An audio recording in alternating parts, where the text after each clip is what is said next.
A state of emergency in Alabama. People all over bracing for an incoming storm with the potential for strong tornadoes, possibly the worst storm we've seen this year so far.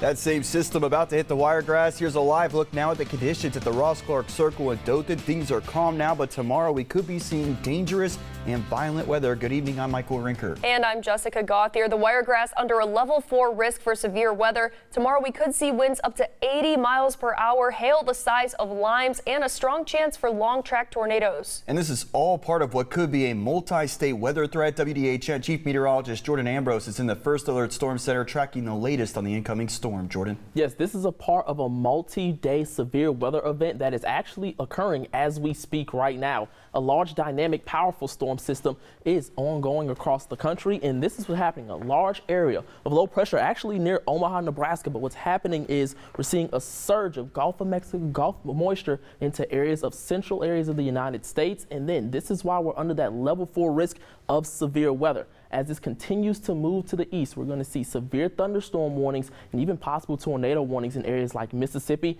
and even Alabama, western portions of the state under that level 3 risk of severe weather.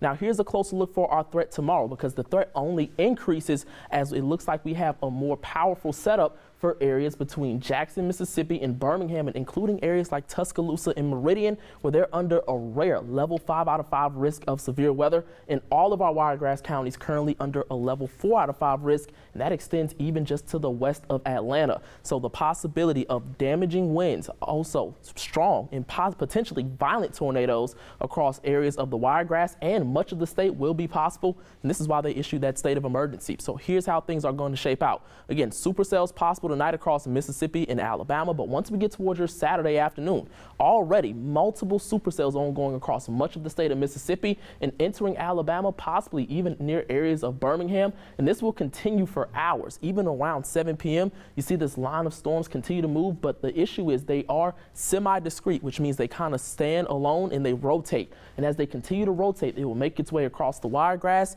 and this is where our threat begins to increase. It looks like the most likely time frame is between 12 and 6 a.m. I think it will enter our region close to midnight, give or take a few hours, and then around 2 a.m. it will be right through our region. Very concerning signatures on the radar as we see multiple cells that look like they're rotating across all of our counties. Should be out of our way as we get closer to daybreak. Then we'll see a large cool down. Now we'll show you one more scenario that is possible that could happen across the Wiregrass as well. Again, don't get caught off guard, because you're going to wake up Saturday, it's going to be nice and sunny, but after that we do have the possibility of those cells making its way across the region, and then it'll make its way possibly maybe as early as 11 according to this model, and last all the way to around 3 to 4 a.m. Now, after that, we do have an extreme risk of seeing destructive wind gusts between 70 to 80 miles per hour, a high confidence that we could see several long track tornadoes, maybe even EF2 or stronger, a high chance of seeing extremely large hail, which is the size of limes or even bigger, and localized flooding could be an issue as well. If you are in a mobile home, I highly advise that you stay at least overnight for your Saturday going into your Sunday with somebody who has a strong foundation and a foundation that's laid down. I want you guys to stay safe, stay weather aware, and we're going to be here all day tomorrow to keep you guys safe. Back to you guys.